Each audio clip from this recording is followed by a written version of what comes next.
আজকে আমরা হাজারো ব্যবসায়িক কাপড়ের কাপড় নেমে রাস্তায় নেমেছি। আমাদের হয়তো ব্যবসা সামনে দিকে আমরা জানি না আমাদের ব্যবসাটা চলবে কিনা।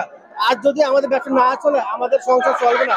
এতে করে আমাদের দুনিয়াতে বেঁচে থাকার লাভ নেই। আমাদের হাজারো ব্যবসায়িক লোন আছে, ব্যাংকে হাজার কোটি কোটি টাকা লোন আছে। আমরা যদি লোন না দিতে পারি তাহলে আমাদের ব্যবসা চলবে না। আমরা পথের ভিখারি, আজ আমরা তাই রাস্তায় নেমেছি। আমরা চাই আমাদের ব্যবসাটা যেভাবেই হোক আমরা টিকিয়ে রাখতে, আমাদের অস্তিত্ব টিকিয়ে রাখতে, আমাদের অস্তিত্ব টিকে থাকার লড়াই। হাজারো স্টাফ এই জায়গায় প্রায় 25 লক্ষ স্টাফ সারা বাংলাদেশে মোবাইলের সাথে জড়িত। 25,000 দোকানদার মোবাইলের ব্যবসার সাথে জড়িত। যদি আজকে যদি আমরা এই ব্যবসাটা আরেকটা কথা হচ্ছে এনইআর যদি চালু হয় তাহলে আপনাদের প্রতিটা মোবাইল রেজিস্ট্রেশন করতে হবে। আর রেজিস্ট্রেশন করা এদেশে সবার পক্ষে সম্ভব না।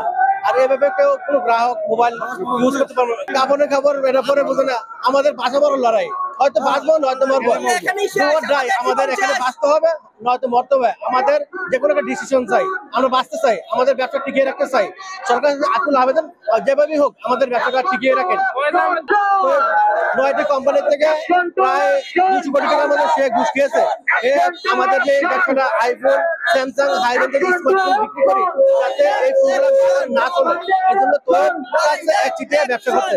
তাই আমরা তোয়েবের পদত্যাগ চাচ্ছি।